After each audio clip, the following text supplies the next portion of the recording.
We make decisions all the time, and some of these decisions might be important and potentially life-changing.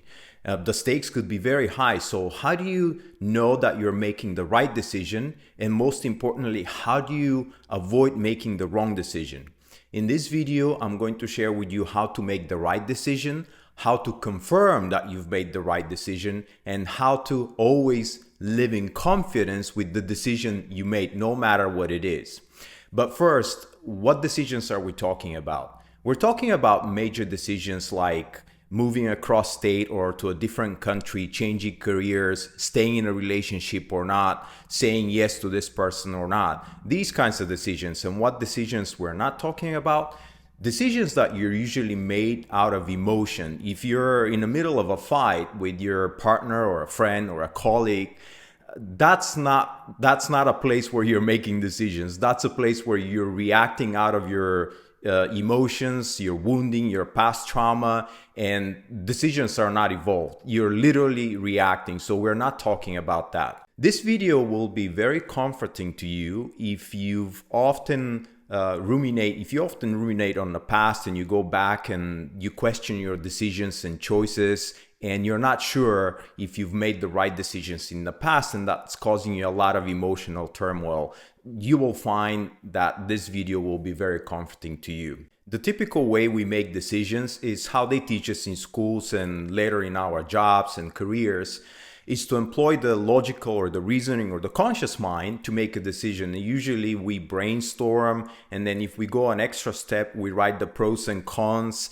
and we weigh them. If there are more pros, we go with that against the cons and so on. The problem with that is that this is a completely rational decision made with the conscious mind, and the conscious mind is completely disconnected from this larger reality, from this infinite field of intelligence that we're all a part of. And the conscious mind only works with what it knows and what it remembers from the past, your past and the past you know of others. And that's the entire information it has to work with, and it's completely oblivious to everything else that's out there, and it's not connected. So where do decisions come from? Well, as we already said, decisions come from one place, is the conscious mind, and the other place is from the larger mind, from the infinite mind. And you may have different words for that, the higher mind, God, or the infinite field, or source, or the universe. It doesn't matter. That is where the real decisions come from, and they come in the form of a first thought. This is very important to understand. Oftentimes when you're in the shower, all of a sudden you have a first thought. Or when you're driving your car, when you're taking a walk and where you're fully relaxing, when you're not thinking about something with your conscious mind, you get a first thought. And this first thought is delivered to you. This is not something that you arrived at. It didn't involve psychological labor. It's something that showed up. It was delivered to you. You've experienced that many times before. Now, what comes after that thought? These rationalizations and the thinking about it, these are your thoughts.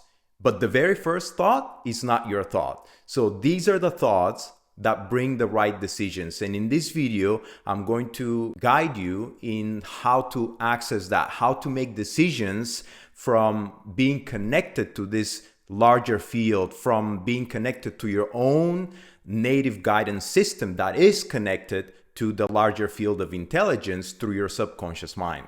So now let's get to the meat. How do you make a right decision? There are 3 steps involved in that. The first one is to remove emotion. Make sure that you're not emotionally charged. And if you are, wait until the emotion subsides. And if you have to, just move away, change the scenery, go to a different place.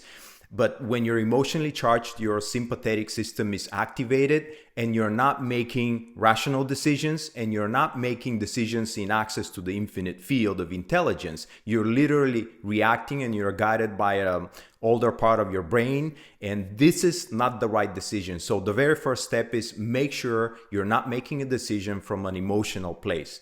The second step is write down the question you have. Whatever the question is, write it down as a specific question, and it's very important to write it down by hand on a piece of paper, because there is something about writing things by hand That process slows down your thoughts, and it literally communicates with your subconscious mind. And there is something involving the muscles of the body being used against typing something on a keyboard.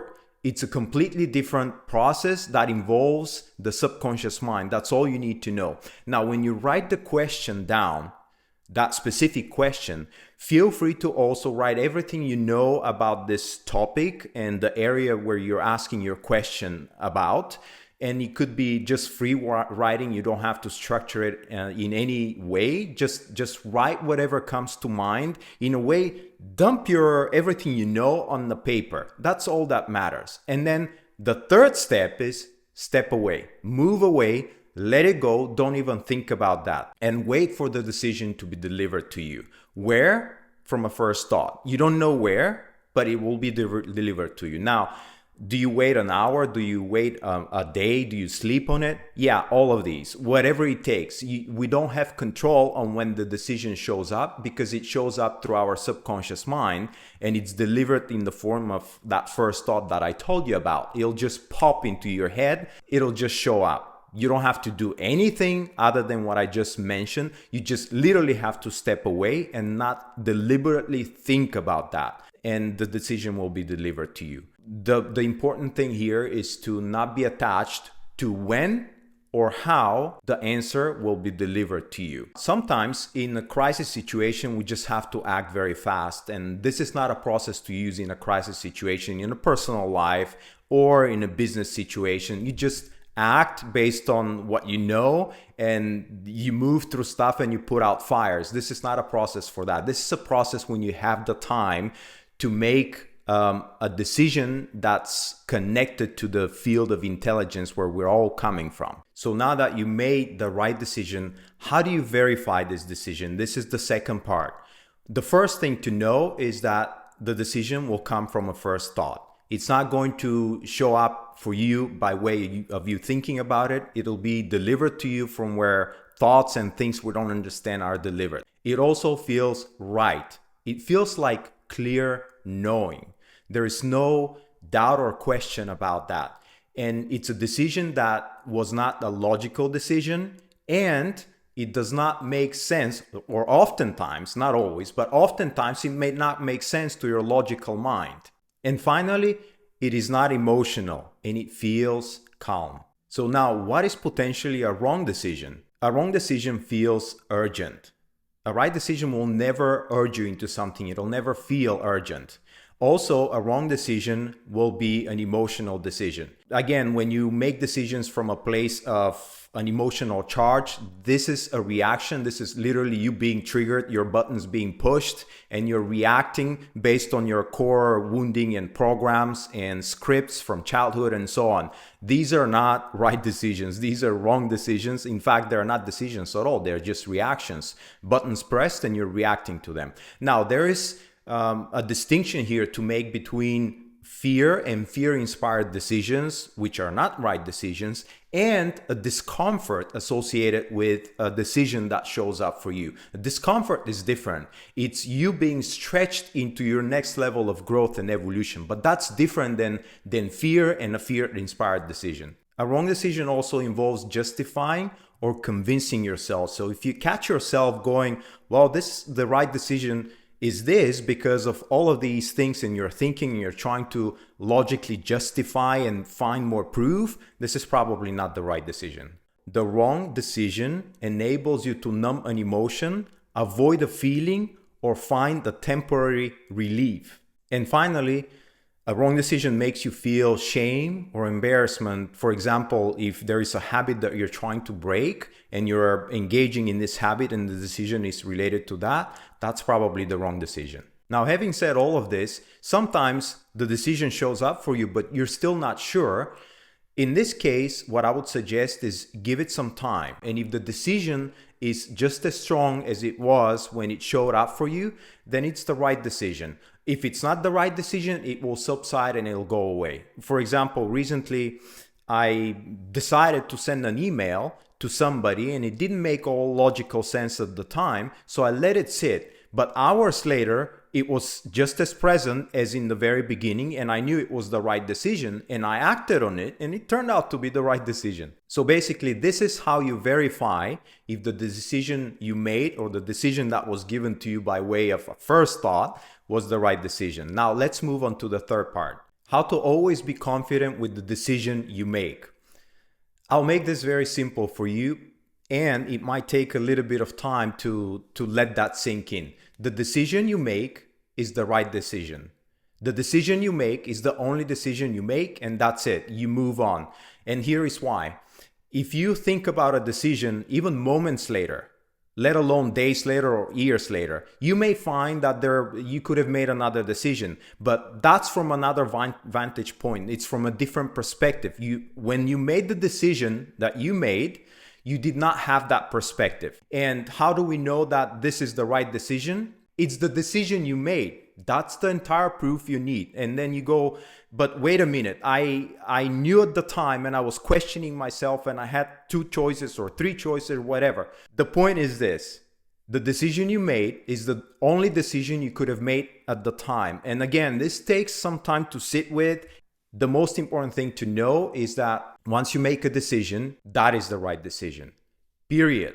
Even if later it turns out to be the wrong decision, it is not the wrong decision because you don't get what you want always, but you always get what you need. And you go, how do I need this? Well, let's say you wanted to get to X, but instead you got Y, and Y is not something that you wanted. But maybe you weren't ready for X. So if you got X, you wouldn't have been able to handle X. And the intelligence system is guiding you towards Y because you need to grow, you need to evolve, you need to prepare yourself for X. So do you understand what I mean by that? There's an infinite system that we're all a part of. We don't understand how it works, and science is starting to make inroads into that. It might be related to entanglement. It's probably a lot more than that. And it has to do something with the quantum spaces and consciousness being related to the quantum spaces. But the point is this: every time you have a thought, that thought ripples through the fabric of reality, and it affects other people, circumstances, and events in ways we don't understand. How do you prove that? Well, you've proved it thousands of times. You've thought of somebody intensely, and probably you didn't call them or message them, but you did the next day, and they go, wow, it's so amazing. How interesting. I was thinking about you yesterday. Is that random? No, it's not random. You were thinking about them, and that reached them, and they were thinking about you. So nothing is random. Every time you have a thought, it's affecting everybody and everything at the same time. That is how other people are compelled to take action for you without them even knowing it. That is how, when you make a decision to change a career or a job, something across the planet or in a different country is acting so that you can land on that job. When you make a decision, at the time you make that decision, that's the only decision you could make. And even if a minute later you go, why did I make that decision? Now, this is excluding emotionally charged situations. But if you question yourself even a minute later, please lean back into the knowing and trusting that at that moment, the other decision or option was not available to you. Period. So that is how you always stay confident with the decision that you make. That is how you make decisions, and that is how you verify your decisions, and that is how you always stay behind your decisions and you stop questioning yourself and ruminating on past stuff. So this is all I wanted to share with you today. If you love this video, please give it a like, and also let me know what you're thinking in the comments below. I love to read your comments and engage, and especially in intelligent discussions. And also don't forget to subscribe and hit the bell icon so that you're notified when I issue the next video and you don't miss that. And finally, in the description below, there are a lot of resources. Some of them are free, but also if you want to know how I can be of service to you additionally, there is a link to that as well. And so you can follow that and engage with me more if you'd like. And that's it. Love you tremendously. Please know that when you make a decision, you will always make the right decision for you at the time, because it will be the decision that you need to make for what you need to get, not the decision that you think you want to make for what you want to accomplish at the time. You've always been divinely guided in ways that we don't fully understand. And the sooner you accept the fact that you are not this separate system, but you are a part of a whole, and you are this whole in a way, everything will become much easier. But this is the process how you make decisions. This is the process how you verify them. And even most importantly, this is how you always stay behind your decisions in confidence that you made the right decisions. Love you tremendously. Bye-bye.